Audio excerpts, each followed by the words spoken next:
તારું સ્વાતિ વાંચતા આવડે તને? વાંચજે. આપણે બધા એકલા રહેવાના બદલે લોકો સાથે રહેવાનું પસંદ કરીએ છીએ. આપણે હંમેશા જૂથમાં રહીએ છીએ. ચાલો આવું એક જૂથ જોઈએ. દેવેન્દ્ર અને અમે મંજૂરનો પરિવાર ફોટામાં સાથે દિવ્યા અને માનવ આ બધા લોકો એકબીજા સાથે કેવી રીતે જોડાયેલા હશે? તમે ચિત્રમાં જોયું તે એક જ પરિવારનો ફોટો છે. આપણે અવારનવાર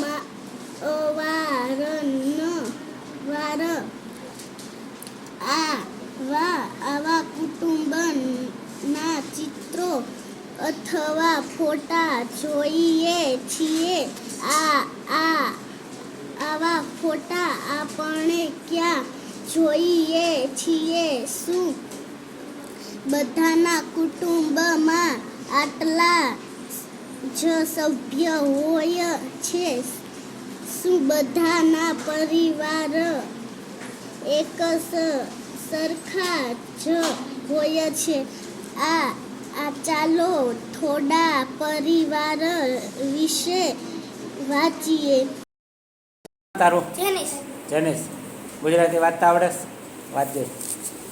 આ બધા લોકો એકબીજા સાથે કેવી રીતે જોડાયેલા હશે?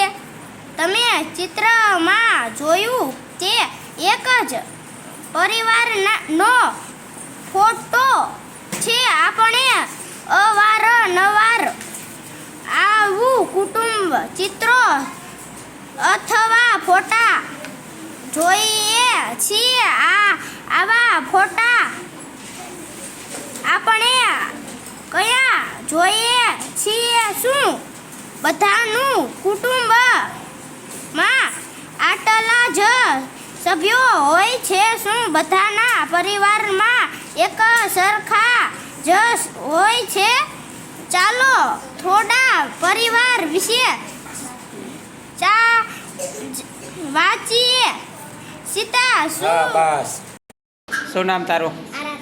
કેટલામાં ભણસ? ત્રીજું. વાંચતા આવડે? હાલ વાંચ. આંગળી રાખજો ને વાંચની.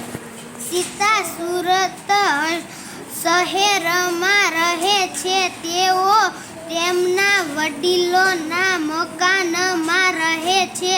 તેના દાદા દાદી, નાના કાકા અને ફોઈ નીચેના ભાગમાં રહે છે. પહેલા માળના એક ભાગમાં સીતાબેન તેના માતા પિતા અને નાની બહેન ગીતા સાથે રહે છે. બીજા ભાગમાં તેના મોટા કાકા તેમના 3 બાળકો સાથે રહે છે. સીતાની મોટી કાકી થોડા મહિનાઓ પહેલા જ મૃત્યુ પામ્યા હતા. હું પામ્યા હતા? એ મુયો હે હું લખ્યું? મૃત્યુ. શું નામ તારું? વિરાજ. કેટલામાં ભણસ? વાંચતા આવડે? હાલ આંગળી રાખીને વાંચો ને વાંચે. તેના મોટા કાકા અને કાકી સગાસી પરની એક રૂમમાં રહે છે. તેઓના નવા લગ્ન થયે છે. સાંજે જમવા પહેલા સીતાની માતા બધાને બાળકોને ભણાવે છે. નીચેના માં કુટુંબના બધા સભ્યો માટે એક જ રસોડું જમવાનું બને છે. તેઓ બધા પ્રયત્ન કરે છે કે સાંજનું જમવાનું સાથે જ જમે. સીતાના કાકાની નાની છોકરી સીતાને માં જોડે જ સૂએ છે. સવારે સીતાએ શાળાએ જવા માટે તૈયાર કરે છે. હા. તારું નામ શું? રવિના. કેટલામાં ભણસ? ત્રીજું. વાંચતા આવડે છે તને? આ વાત જોઈ. તારા તેની માતા અને નાના સાથે રાજકોટમાં રહેતી છે. તેના માતા મીનાક્ષીએ ગલન કયા નથી. તે મને તારાને દત્તક લીધી છે. મીનાક્ષી સવારે ઓફિસ જાય છે અને સાંજે આવે છે.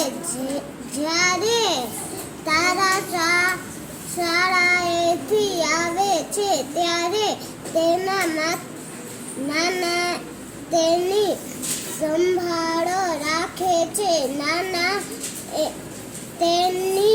તેને જમાડે છે. ગૃહ કાર્યોમાં મદદ કરે છે અને તેની સાથે રમે પણ છે. શું નામ તારું? કેટલામાં ભણસ? હા.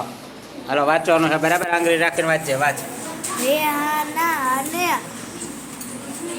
હબીબ શહેરમાં રહે છે. બંને નોકરી કરે છે. હબીબ સરકારી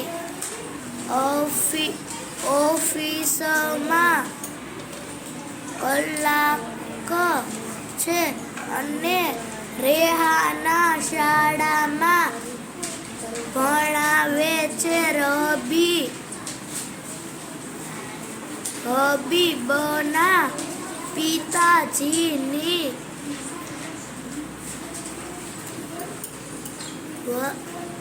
વતેતી પછી તેમની સાથે રહે છે. સાંજે તેઓ ત્રણે સાથે બેસીને ટેલિવિઝન જુએ છે. તેમને ચર્ચા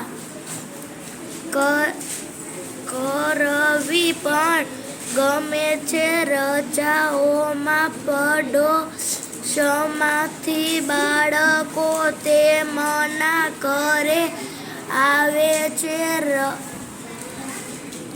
અને ખૂબ જ મજા કરે છે.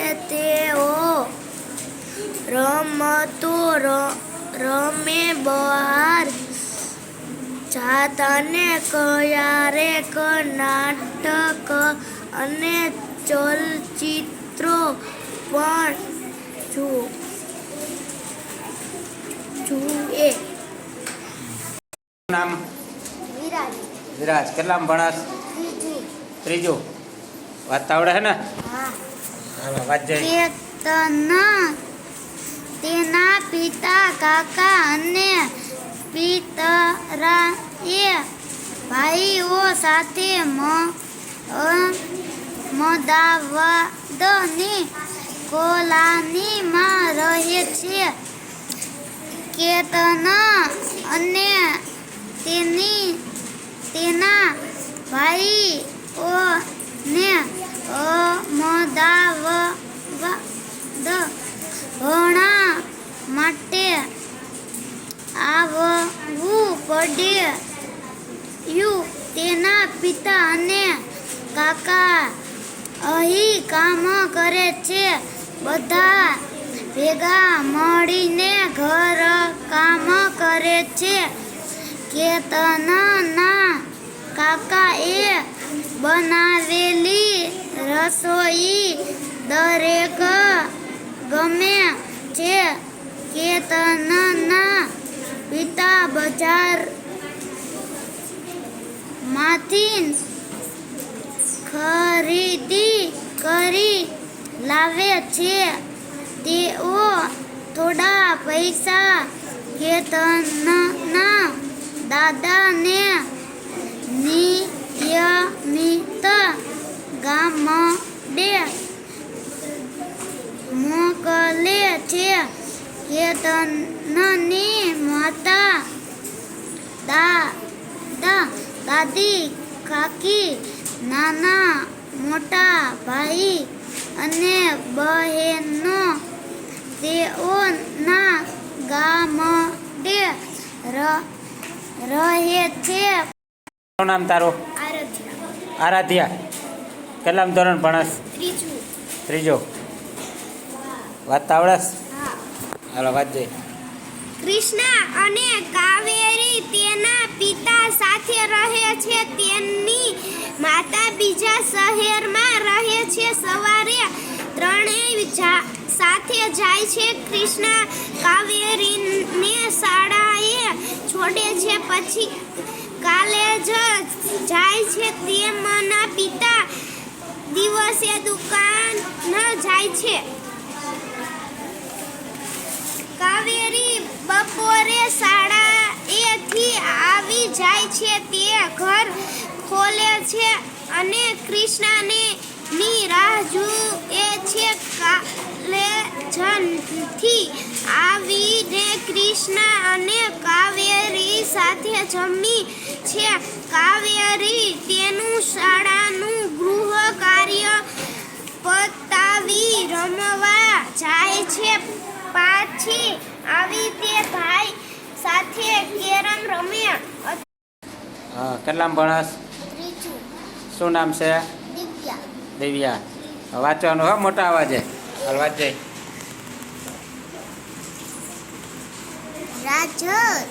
રાજસ્થાનના ગામની વાત છે. ગામનું નામ વિજલપુર. માધો આ નાના ગામમાં રહે છે. અહીં ગામ તો આવે જ દેખાય. બધે રહેતી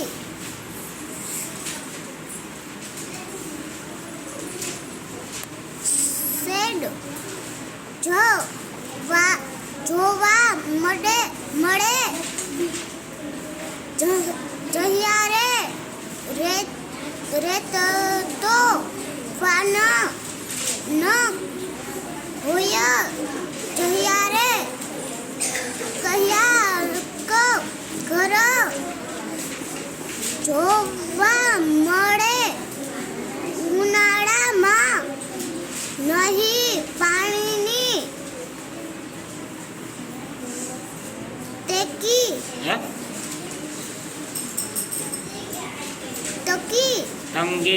તંગી સરકાર સિટી હોય. આ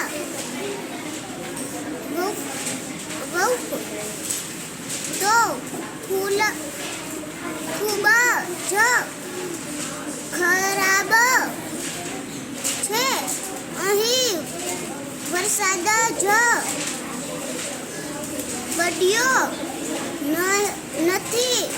તેની માતા અને બહેનને દૂર સુધી ચાલીને પાણી ભરવા જવું પડે છે. હા બસ